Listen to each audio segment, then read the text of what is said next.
Bonjour, je m'appelle Carlo Vincenzi. Je suis heureux de vous rencontrer.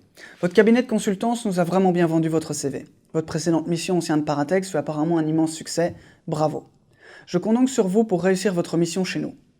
L'objectif de notre échange est que je vous présente Golden Spray afin que vous puissiez faire des propositions à son CEO, M. Farouki. Il vous rejoindra dans 1 heure.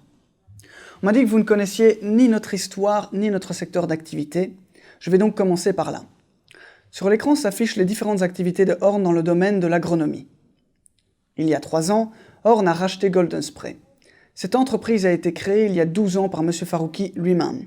Elle se situe au Mingostan et est spécialisée dans les insecticides. Pour le moment, Golden Spray produit 3 insecticides. Le Polbop, le Norsec et le Virex. Golden Spray est l'un des leaders sur son marché. Ses produits visent surtout les cultures de coton. Vous devez savoir que ces cultures représentent la plus grande part d'exploitation agricole du Mingostan. Malheureusement, les temps sont durs depuis de nombreux mois. Les parts de marché de Golden Spray se sont écroulées de 25% l'an dernier. Il faut à tout prix développer de nouvelles opportunités pour que Golden Spray puisse s'en sortir et il en va de la survie de l'entreprise. M. Farouki ne prend pas en considération les conseils qui viennent de notre siège qui se trouve à Bâle. Il n'a pas confiance en nous et considère que nous sommes trop loin. Nous pensons donc qu'une personne d'expérience, comme vous, pourra peut-être le faire changer d'avis. Votre mission est donc de 1. Réaliser un rapport détaillé sur la situation de Golden Spray.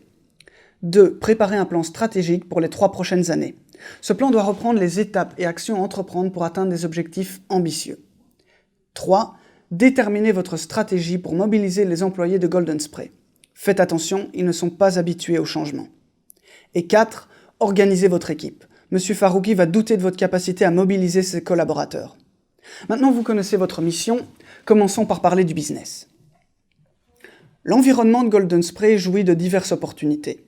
Il faut savoir que ces 2 dernières années, l'exportation de fruits exotiques et de légumes a augmenté au Mingostan. Le gouvernement souhaite soutenir ce type de récolte, ce qui est une bonne nouvelle. Mais pour le moment, d'autres éléments comme les virus qui s'attaquent aux cultures et l'agriculture durable sont des sujets préoccupants.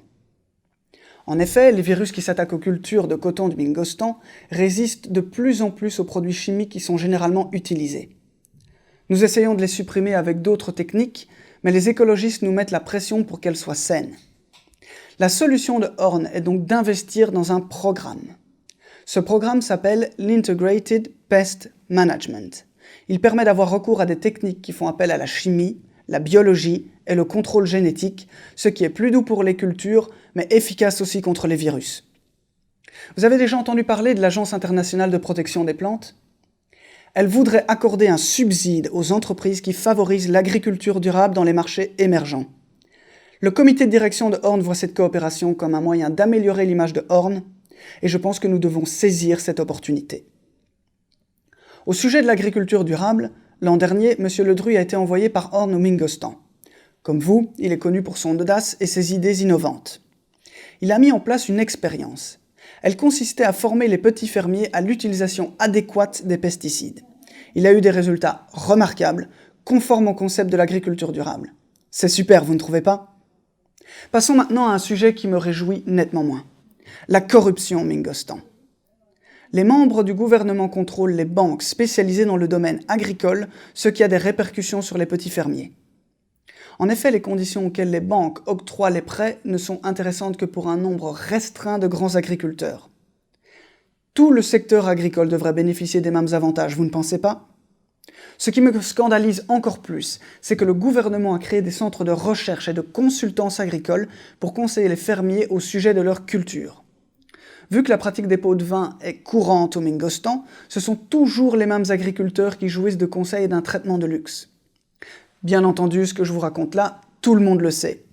Les journaux ont rapporté ce genre d'informations au Mingostan et aussi à l'étranger.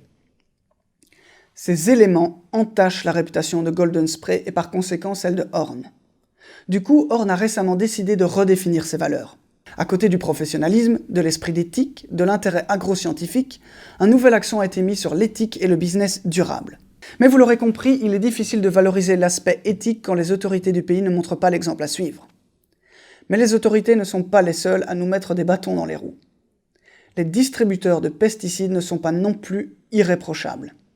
Les agriculteurs de petite et moyenne importance représentent 90% des fermiers et possèdent 60% des terres. Ils ont tendance à acheter auprès des petits distributeurs les produits destinés à la protection de leur culture. Ces distributeurs ne sont pas fiables. Ils octroient des prêts à des taux élevés. Ils vendent des produits falsifiés. Ils ont connaissance limitée de la protection des plantes et j'en passe. Les agriculteurs plus importants achètent généralement directement aux entreprises productrices. Malgré cette relation de proximité, les grands agriculteurs n'hésitent pas à nouer des contacts étroits avec deux gros concurrents de Horn. Ils sont arrivés sur le marché du Mingostan il y a 2 ans. Bien qu'ils aient eu du mal à faire leur place, ils sont maintenant implantés. De plus, des produits génériques bon marché arrivent de Chine. Les distributeurs reçoivent fréquemment des plaintes car la qualité des produits laisse vraiment à désirer. Malgré cela, ils continuent à promouvoir les produits chinois et les ventes leur permettent de se faire une bonne marge. Ces produits ne sont pas les seuls à recevoir des plaintes.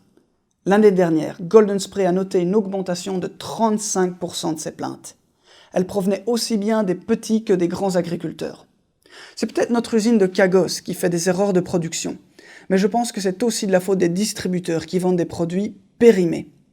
Je n'ai pas de preuve de ce que j'avance, mais je suis sûr que les stocks de distributeurs ne sont pas en règle. Et même si ce n'était pas le cas, je pense qu'ils ne conseillent pas les bons dosages aux agriculteurs. Je voudrais terminer par un sujet épineux qui est celui des relations humaines au sein de Golden Spray. 3 hommes sont en compétition pour succéder à M. Farouki. Il doit partir dans 2 ans et Horn est censé s'occuper de gérer sa succession.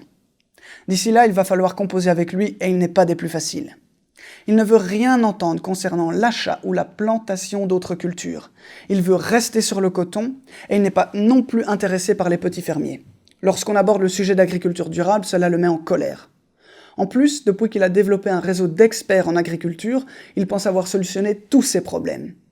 Il est vrai que les visites de ces experts auprès des grands agriculteurs est une vraie réussite, mais vous êtes d'accord avec moi qu'on ne peut pas uniquement se reposer là-dessus. Je vais rapidement vous présenter les 3 hommes qui voudraient succéder à M. Farouki. Cela pourrait vraiment faciliter votre intégration. Tout d'abord, il y a M. Pervez, manager de l'usine de production de Cagos et responsable du transport. Il dirige 250 personnes. Il n'est pas connu pour ses talents commerciaux, mais plutôt pour ses idées en ce qui concerne la rentabilité et le contrôle des coûts.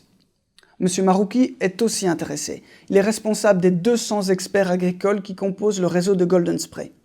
Il a une certaine ouverture d'esprit, mais suit généralement les ordres de M. Farouki. L'an dernier, il a aidé M. Ledru à mettre en place son expérience avec les petits fermiers. Et enfin, il y a M. Latif, qui est le directeur financier de Golden Spray. Il a développé un bon système de reporting pour le management. Il a la réputation d'être un bon manager. Des 3, c'est lui qui a la plus grande ancienneté et qui connaît très bien Golden Spray. Bref, je pense qu'ils ont tous les 3 une chance de succéder à M. Farouki, mais qu'une personne externe pourrait tout aussi bien faire l'affaire. En tout cas, il faut quelqu'un qui serait apte à se faire apprécier par les locaux et regagner des parts de marché. Ce sont 2 challenges immenses et je pense que vous pouvez les comprendre étant donné ce que je viens de vous expliquer. Je pense que j'en ai assez dit et que je n'ai plus qu'à vous souhaiter bon courage et succès.